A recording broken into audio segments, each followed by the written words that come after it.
Hi, Mystery Recapped here. Today, I'm going to explain an American science fiction action film called Prey. Spoilers ahead. Watch out, and take care.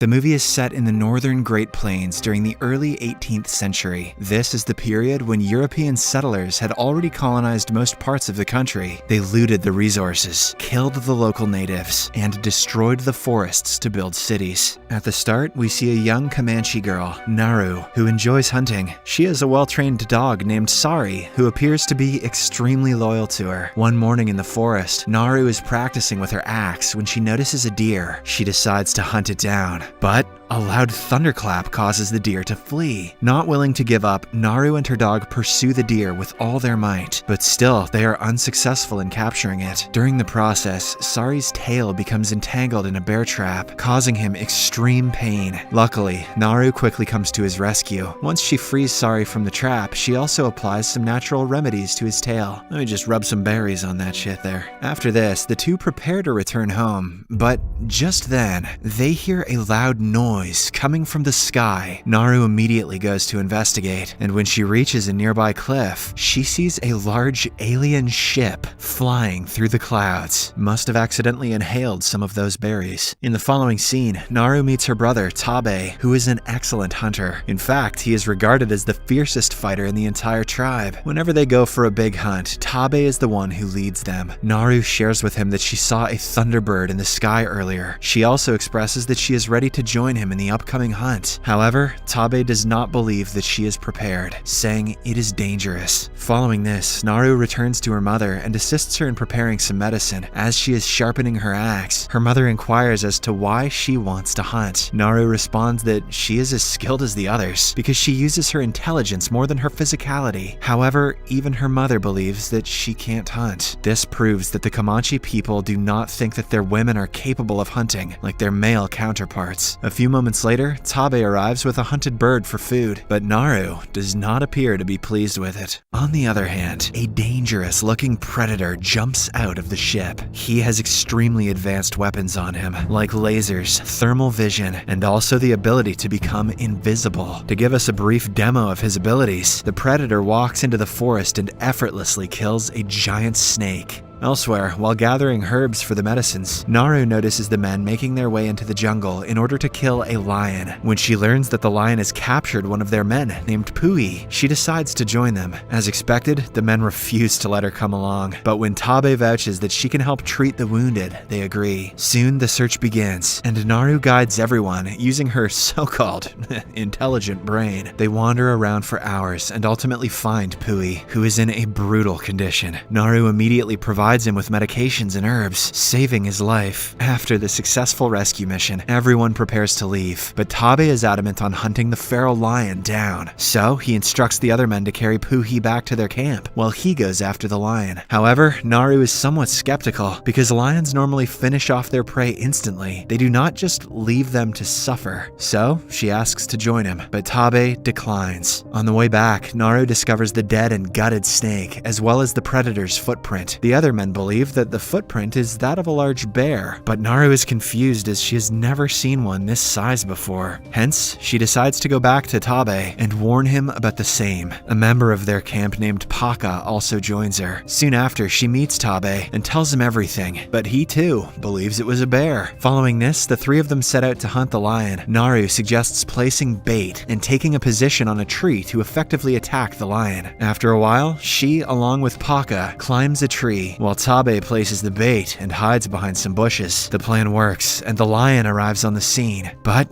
instead of going after the bait, it lunges towards the duo. At first, the lion kills Paka and slowly starts moving towards Naru. The latter is holding a spear, confident that she can defend herself, but right then, she notices the predator. This distracts her momentarily, allowing the lion enough time to strike her and knock her to the ground. A few hours later, Naru wakes up and finds herself back at the village camp. It turns out that her brother saved her from the lion and brought her home. Meanwhile, Tabe also arrives with the lion's head. All the villagers are proud of him, so the elders elevate him to the position of war chief. However, Naru remains convinced that there is something else in the forest and wishes to go back. She tells Tabe about it, but the latter dismisses her, stating that she is not prepared to hunt yet. Since no one believes her, Naru decides to take matters into her own hands. Early the next morning, she, along with her dog, heads to the forest to investigate. There, she makes a rope out of wood skins, ties it to her axe, and uses it as a boomerang. With the help of it, she is able to hunt down a rabbit, which she cooks in the forest and eats with sari. Meanwhile, the predator is watching a wolf, which is about to pounce on a small animal. As soon as the wolf catches its prey, the predator attacks and kills it. Invisible 3D slice. On the other hand, Naru continues to move in search of clues about the predator. After a while, she arrives at a location where she discovers several dead buffalo with their skins ripped off. Naru is shocked and perplexed as to who could have done this, as buffaloes are regarded as symbols of honor and generosity in their culture. Alongside the bodies, she discovers a cigar, but Naru is unaware of what it is. After her investigation is done, she continues her journey until she falls into a swamp. To make matters worse, it turns out to be quicksand. Naru slowly drowns inside, and it appears as if she will suffocate to death. But fortunately, she still has her axe boomerang. Using this, she somehow manages to rescue herself. Naru then heads to the nearby river to clean herself up. Meanwhile, we see the predator noticing the same cigar. In the next scene, Naru discovers a large bear devouring its prey. Normally, even the bravest of villagers would run away from the beast, but Naru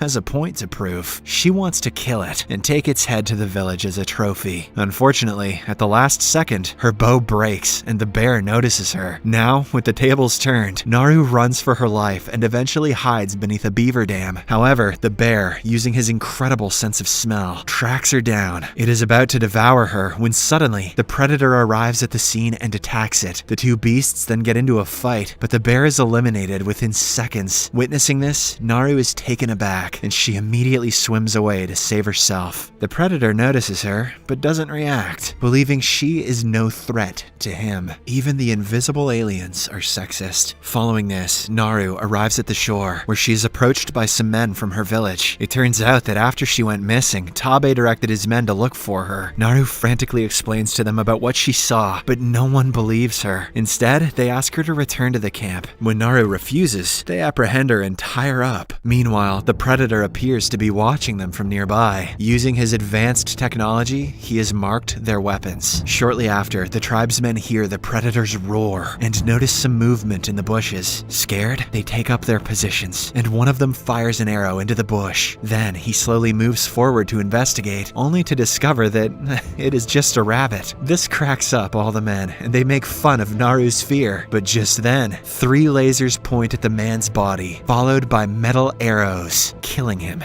instantly. Because of this, the other men start shooting their arrows in random directions, and one of them hits the predator and exposes his real self. The men immediately begin attacking him, but the deadly alien is so powerful that he But the deadly alien is so powerful that he effortlessly kills the men one after another. The kills are sweet. Too bad you can't see them because of YouTube's stupid guidelines. As the fight goes on, Naru somehow frees herself and escapes from the area. Unfortunately, the predator kills all the men and starts pursuing her. Naru tries to lose him in the woods, but ends up getting caught in a bear trap. Soon, the predator approaches her, seemingly to finish her off. However, seeing her struggling and in pain, he stops. This makes Naru realize that the predator does not attack bait or unarmed ones. At the same time, some French hunters arrive with guns, knock Naru out, and kidnap her. In the next scene, she regains consciousness and finds herself trapped inside a wooden cage. She then notices a man smoking a cigar and learns that he is the one who killed the buffalo earlier. Just then, a translator approaches her and asks what she knows about the predator. When Naru does not respond, they reveal another hostage who is none other than Tabe. Naru is taken aback to see him there, but she can do nothing about it. Shortly after, the siblings are taken into the forest, where they are tied up as bait for the invisible alien to hunt. Tabe panics, but Naru assures him that the predator does not attack defenseless beings. Unsurprisingly, the same thing happens. The predator slowly approaches the men from behind and starts killing them one by one. These kills are even sweeter. Too bad you still can't see them because of YouTube's stupid guidelines. While the massacre continues, the siblings manage to free themselves. Tabe goes to find a horse for himself, while Naru goes to the French hunter's camp where her dog Sari is being held. On reaching it, she wipes out the remaining hunters, using her impressive moves. But before she leaves with her dog, the translator approaches her. His leg has been severed, so he begs for medication. In exchange, she offers to teach her how to use a gun. Naru agrees and gives him some medicine that lowers his body temperature. As she is learning how to use the gun, they hear the predator's scary roar. It sounds like this.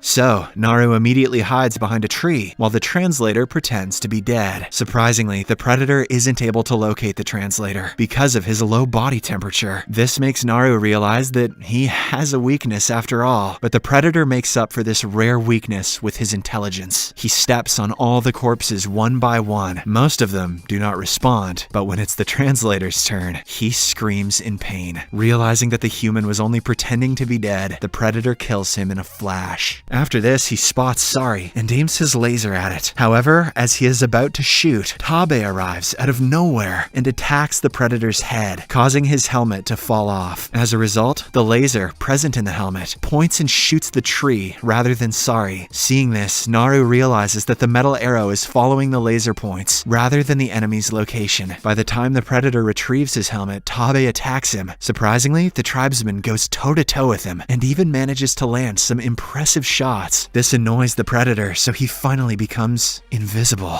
A few seconds later, he catches Tabe off guard and stabs him from behind, killing him mercilessly. Naru watches this unfold right before her eyes, but she doesn't have time to mourn. She flees with her dog immediately. The next morning, she spots one of the surviving French hunters across the river and apprehends him. She severs his leg, preventing him from fleeing and using him as bait. She then takes the medication, which lowers her body temperature and makes it impossible for the predator to sense her. A while later, the predator arrives as planned and tries to go after the person who set up the bait, but as expected, he is unable to locate Naru. Suddenly, she shoots him in the head from behind, takes his helmet, and runs away. Following this, she positions the helmet in such a way that the laser can be directed at the predator. Soon, he arrives, and Naru jumps onto him and begins tussling. She manages to cut off his hand using his own weapon. Next, she, along with the help of Sari, ties the predator with a rope and drags him to the swamp. As per the plan, he points the metal arrows at Naru, oblivious to the fact that the laser is aimed at himself. When he shoots, the metal arrows end up penetrating his own head, finally killing him. In the last scene, Naru returns to her village with the predator's head, making everyone proud of her. "Look everybody, Naru killed a fish," or what the hell is that? She is then declared as the new war chief, something which she has always dreamt of.